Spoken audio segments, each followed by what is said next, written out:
Hubo una época en la que la infancia no tenía pantallas, no tenía notificaciones, no tenía internet y aún así parecía infinita. Una década en la que el tiempo avanzaba despacio, pero las emociones eran intensas.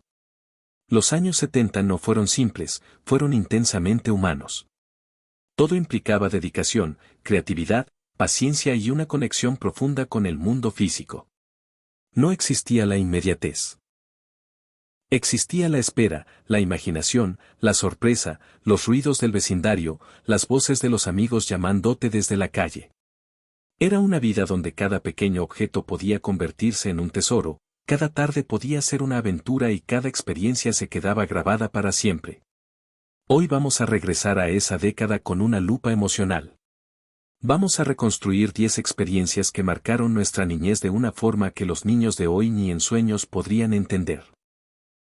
Si creciste en los 70, lo que estás por escuchar no solo te traerá recuerdos, te va a transportar por completo. Aquí comienza nuestro viaje. 1. Los juegos callejeros, la escuela de la aventura.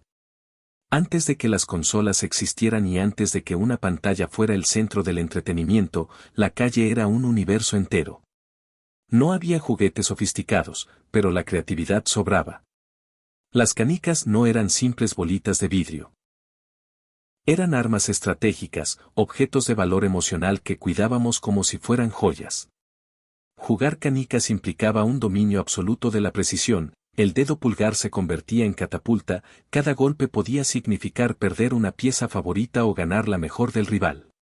Las chapas eran otro mundo, esas simples tapas de botella se transformaban en equipos de fútbol completos, autos de carreras o personajes inventados.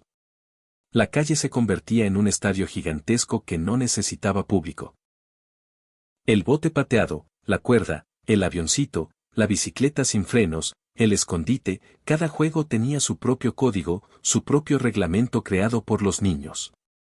Lo más increíble era que todos cooperaban sin necesidad de adultos mediando. Si alguien hacía trampa, se solucionaba hablando en la banqueta, no en redes sociales. Si te caías y te raspabas las rodillas, alguien te levantaba y seguían jugando. Las tardes se llenaban de risas, de gritos, de polvo en los zapatos.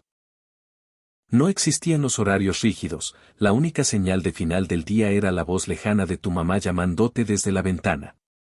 Esos juegos no solo entretenían, formaban carácter.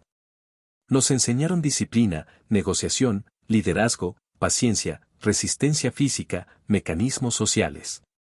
La calle era un territorio sagrado donde aprendíamos a convivir y a resolver problemas sin necesidad de nada más que imaginación y un buen grupo de amigos. 2. Salvar un casete atorado, una cirugía musical casera. Escuchar música en los 70 no era un acto trivial. Cada cassette tenía un valor enorme, incluso sentimental, porque no era tan sencillo conseguir uno nuevo. Por eso, cuando sonaba un chirrido extraño y la música empezaba a deformarse, el corazón se detenía, sabías que la cinta se estaba enredando. Sacabas el cassette con la urgencia de un bombero rescatando a alguien de entre las llamas. Abrías la tapa con cuidado y ahí estaba, la cinta hecha un desastre, retorcida como un espagueti seco. Pero los niños de los 70 no se rendían. Tomabas un lápiz, lo insertabas en la pieza circular del cassette y empezabas a girar con paciencia quirúrgica. Cada vuelta devolvía un poco de esperanza. Era un acto de precisión, de cariño y de respeto por la música.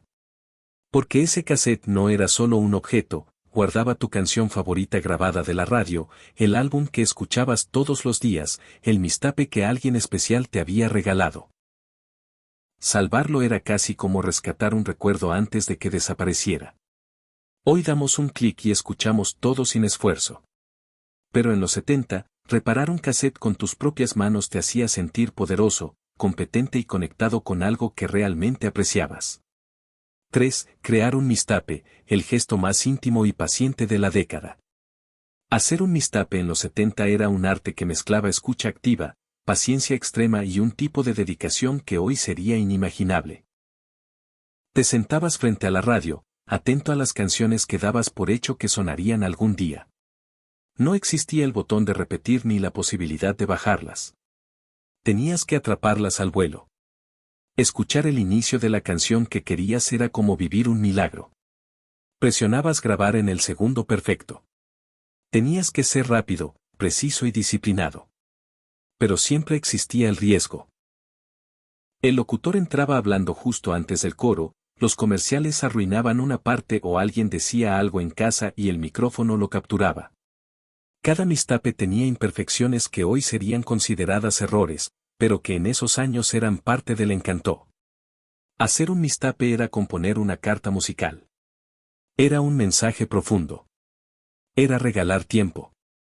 Si se lo dabas a alguien, no estabas dando canciones, estabas entregando horas de espera, emoción, paciencia y selección. Los mixtapes eran objetos únicos, irrepetibles, imposibles de copiar con exactitud. Hoy tenemos listas de reproducción instantáneas, pero ninguna puede igualar el valor emocional de un mixtape hecho a mano, canción por canción, con intención pura. 4. Abrir latas a la antigua, el mini rito de peligro que todos aceptamos. Las latas de refresco de los 70 no tenían el mecanismo seguro y cómodo que tenemos hoy. En aquella época, abrir una lata requería fuerza y una buena dosis de valentía. La pestaña era fina, afilada y estaba diseñada de tal forma que arrancarla podía convertirse en una pequeña prueba de supervivencia. Si tirabas mal, el metal saltaba, te cortabas o simplemente te llevabas un susto. Y una vez desprendida, esa pestaña quedaba suelta, tirada por ahí, lista para convertirse en un pequeño peligro para el pie descalzo de cualquiera. Pero en esos años nadie se quejaba, era parte de la experiencia. Era un pequeño desafío que marcaba el camino a la independencia. Cuando lograbas abrir tu primera lata sin ayuda, te sentías mayor, parte del mundo de los adultos. Hoy la tecnología nos ha simplificado todo, pero a veces olvidamos que esos pequeños riesgos formaban parte de la aventura diaria. 5. Vivir con solo 3 canales de televisión, la era del contenido limitado pero memorable. Imagínate un mundo donde la televisión no era una biblioteca infinita, sino una ventana pequeña y valiosa que ofrecía apenas unas cuantas opciones. 3 canales. Nada más.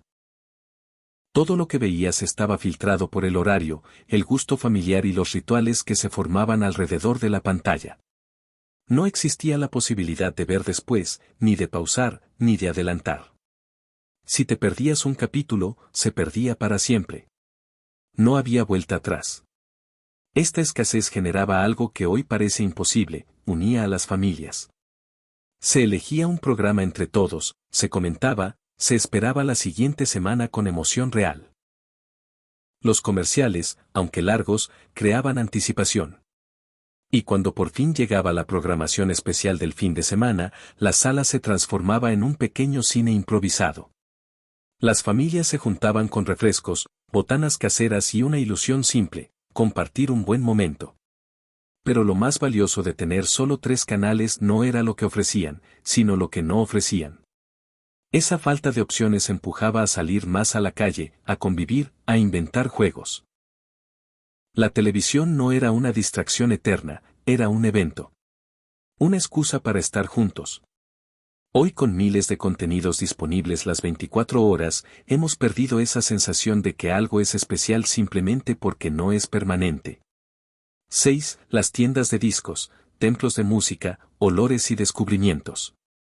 Entrar a una tienda de discos en los 70 era como cruzar una frontera hacia un universo de sonidos, historias y emociones. El aroma a vinilo, las portadas coloridas, las estanterías interminables. Todo invitaba a explorar. Había algo profundamente humano en el acto de elegir un disco, lo tomabas, lo observabas, analizabas cada detalle, desde la fotografía hasta la tipografía. Muchas veces comprabas un álbum sin conocer ni una sola canción, confiando en la portada, en el instinto o en la recomendación de alguien más. Y ahí estaba lo mejor, las conversaciones. En cada tienda había un personaje apasionado, casi un guardián musical, que siempre sabía qué sugerirte. Ese vendedor se convertía en guía, maestro, amigo. Te hablaba de bandas nuevas, te contaba historias detrás de los discos y te abría la puerta a géneros que jamás habías imaginado.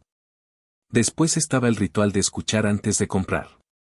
Ponerte los audífonos grandes, escuchar el crujido inicial del vinilo y dejarte llevar por un fragmento de la música era un placer irrepetible. Cada compra tenía un significado profundo porque no comprabas a la ligera. Cada disco costaba, importaba, se cuidaba como un tesoro. Hoy, con millones de canciones al alcance de un dedo, la búsqueda se simplificó y también se perdió parte de la magia. Pero quienes vivieron aquellas tiendas saben que no solo era música, era una experiencia sensorial completa que te marcaba para siempre. 7. El Viewmaster, una ventana portátil a otros mundos. Antes de la realidad virtual, antes de YouTube, antes de Google Earth, existía un pequeño artefacto mágico, el Viewmaster. Un dispositivo simple en apariencia, pero capaz de transportar a un niño a lugares que jamás podría visitar en persona. Era como tener un mini cine tridimensional en las manos. Insertar el disco de diapositivas era un ritual, un clic y estabas frente a un castillo europeo, otro clic y aparecías en la selva africana, otro y estabas dentro de un cuento clásico que cobraba vida. Las imágenes en 3D tenían una profundidad que maravillaba a cualquiera. Los colores vibraban, las escenas eran nítidas y el mundo parecía abrirse de par en cada giro del disco. Para muchos niños de los 70, el Viewmaster fue la primera oportunidad de ver más allá de su ciudad, de imaginar viajes, de soñar con culturas desconocidas. Había discos de ciudades famosas, animales, exploraciones, fantasía, ciencia, naturaleza. Cada disco era un universo distinto. Y lo más impresionante era la sensación de control, tú elegías el ritmo, la velocidad, la historia. Era un viaje íntimo y silencioso hacia un mundo que no existía frente a tus ojos, pero que cobraba vida con cada clic. Hoy existen tecnologías impresionantes, pero ninguna tiene la magia artesanal y emocional del Viewmaster. Era simple, sí, pero inolvidable. 8. Las loncheras de metal, identidad, orgullo y batallas diarias. Llevar una lonchera de metal a la escuela era mucho más que transportar comida, era llevar tu identidad. Las loncheras tenían diseños vibrantes, personajes icónicos, colores intensos. Cada niño defendía la suya con orgullo. Abrirla en el recreo era casi como mostrar un trofeo. El sonido metálico al abrirla era inconfundible, como una pequeña campana que anunciaba el momento más esperado del día. Dentro estaba tu sándwich envuelto en servilletas, tu fruta, tu galleta especial si tenías suerte y un olor particular que mezclaba todos los sabores del día. Con el tiempo, las loncheras se abollaban, se rayaban, se oxidaban en las esquinas, pero eso solo las hacía más especiales. Cada golpe contaba una historia, una caída en el recreo, una pelea de loncheras clandestina, un viaje en la mochila llena de libros. Eran prácticamente indestructibles. Y también tenían otros usos, servían como tambores improvisados, cofres secretos, cajas para guardar tesoros personales. Hoy las loncheras modernas son prácticas, pero ninguna tiene el carácter, la personalidad y la durabilidad que tenían esas cajas metálicas. Eran parte fundamental de la infancia, símbolos de una época en la que todo se valoraba más porque costaba más conseguirlo y porque duraba años, no semanas.